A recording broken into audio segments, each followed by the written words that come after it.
Welcome back to On the Record. We're at the Robin Robbins Boot Camp, or otherwise known as the Technology Marketing Toolkit event. And I'm here with Travis. Now, I'm going to try it real hard. Oftedal. Oftedal. Close enough. Close enough. Okay.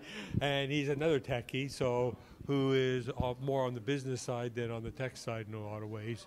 That is correct. I'm a technical account manager for Zenith Infotech, right? And so when you go out into the marketplace, I'm going to get right into this at the beginning because I hear it all the time. So you hear about your competitors on a regular basis, and then whenever anybody talks about it, they go, oh yeah, and then there's Zenith. And I go, well, why is that always separate? And so we started talking about that before, and that's what it actually triggered me to say, you know what, let's get this on tape. So tell us, what makes you different?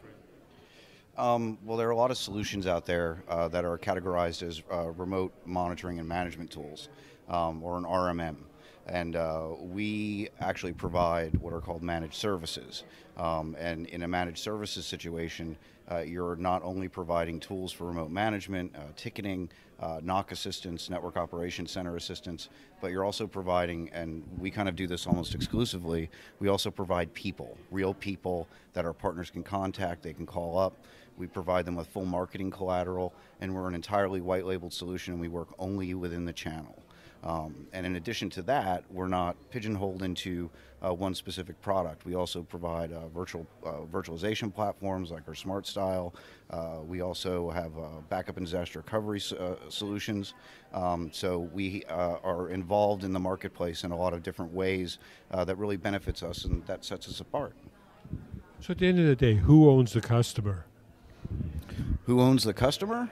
You mean the end user? Our partners own those clients, own those end clients.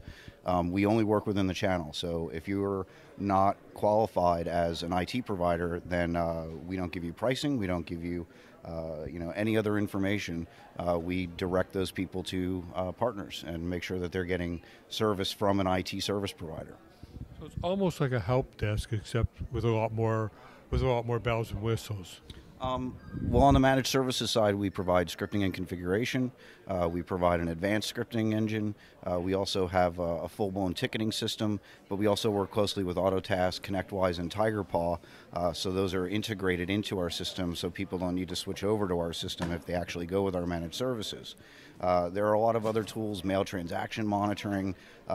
We actually have full reporting, so it's an all-in-one solution. And then you throw in the support from the NOC, as well as a virtual service desk that's U.S.-based. It becomes a full solution.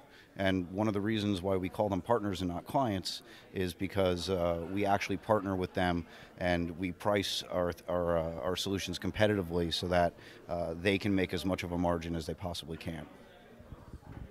So if you were going to give a VAR or a managed service provider or whoever some knowledge, so take the experience that you have from working in this, because you really get a lot of experience and you get to speak to a lot of VARs and so on. The question for you is really simple.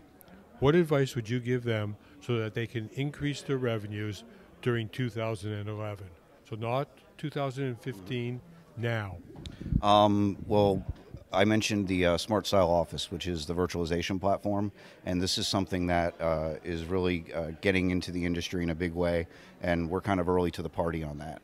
So by providing an enterprise-level solution into the small and medium-sized business market, we're allowing them to inherit the entire IT infrastructure of all of their end clients, and that's what we call sticky. So you own their IT infrastructure, you own the equipment, you're leasing it out, you're doing them a favor by moving their capital expenditure into an operational expenditure, and there are tax benefits there and all kinds of other things, and it becomes a load off the end client's mind. They no longer need to worry about getting a computer fixed or having to buy new equipment that they then own and then someone else comes in and fixes when it breaks. And this actually goes a long way towards offering a complete solution and getting 200–300% profit margins. So where does the cloud fit into this? So if a customer becomes an end user customer, becomes moves all of everything he has into the cloud, are they no longer needing your services? the partners continue to need our assistance and our help in managing those devices. Again, they access our NOC for technical assistance, and we also have business people on staff as well as technical people like myself who assist those partners in continuing to make revenue and driving their sales. What was the question again? No, that's okay. Did I answer? Yeah, you answered the question, no problem. I guess at the end of the day, if you had to sum it up, though, really what you're doing is you're taking a lot of the stuff, and you're like a contractor to the channel.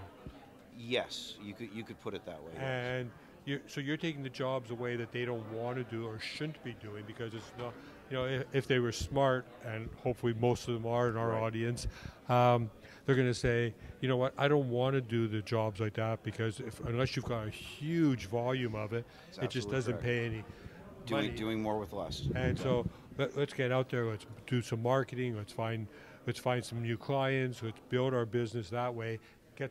We still make a margin on you, and good margins on you, but we can also make margins on so many other things at the same time. I couldn't have said it better myself. On that note, I don't get a whole lot of compliments, so I'm going to end it right there. Thanks so much for coming on board. Thank you.